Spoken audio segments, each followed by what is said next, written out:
আসসালামু আলাইকুম। আমি বেলায়েত হোসেন, সহকারী শিক্ষক, ৫ নং দক্ষিণ জনকেন্দ্রী সরকারি প্রাথমিক বিদ্যালয় কালপুর মাদারীপুর। আজ আমি শ্রেণীকক্ষে ৬ ঋতুর বৈশিষ্ট্য নিয়ে আলোচনা করব। বাংলাদেশ ৬ ঋতুর দেশ। প্রতি ২ মাস নিয়ে এক ঋতু, এক এক ঋতুর এক এক রকম রূপ। ৬টি ঋতুতেই বলা হয় ষড় ঋতু।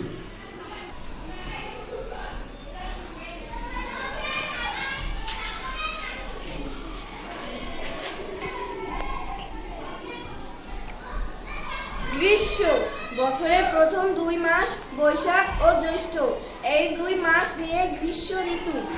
এই সময়ে খুব গরম পড়ে, খাল বিল শুকিয়ে যায়, মাঝে মাঝে কাল বৈশাখী ঝড় হয়।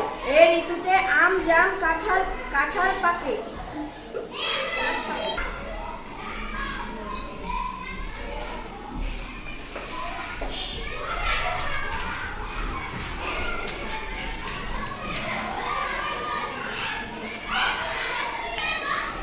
বর্ষা আষাঢ় ও শ্রাবণ মাস নিয়ে বর্ষা ঋতু। এ সময় আকাশে কালো মেঘ জমে, ঝড়ঝড় করে বৃষ্টি ঝরে, খাল বিল পানিতে ভরে যায়, ব্যাঙ ডাকে।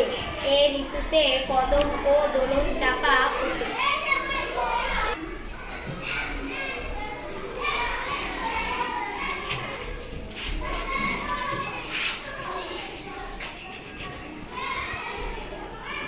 শরৎ ভাদ্র ও আশ্বিন মাস মিলে শরৎ ঋতু। এই ঋতুতে আকাশ নীল থাকে, আকাশে তুলার মতো সাদা মেঘ ভেসে বেড়ায়, নদীর ধারে কাশফুল ফোটে।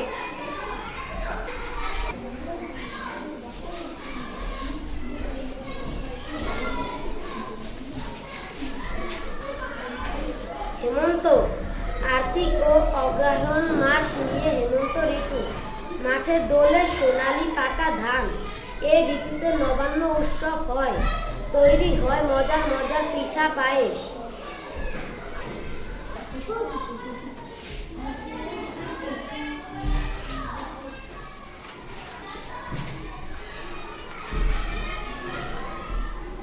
শীত পৌষ ও মাঘ মাস নিয়ে শীত ঋতু। সকাল ভোরে থাকে কুয়াশা, শীত নামে। এ ঋতুতে পাওয়া যায় তাজা শাক সবজি, শীতে গাছে পাতা ঝরে।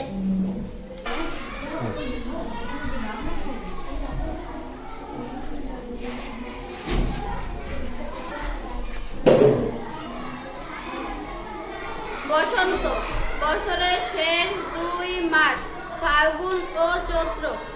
এই 2 মাস নিয়ে বসন্ত ঋতু। প্রকৃতি তখন ফুলে ফুলে সাজে, কোকিল ডাকে। এ ঋতু সবচেয়ে রঙিন, তাই বসন্তকে বলা হয় ঋতুর রাজা। গ্রীষ্ম বর্ষা, শরৎ, হেমন্ত, শীত, বসন্ত। ধন্যবাদ।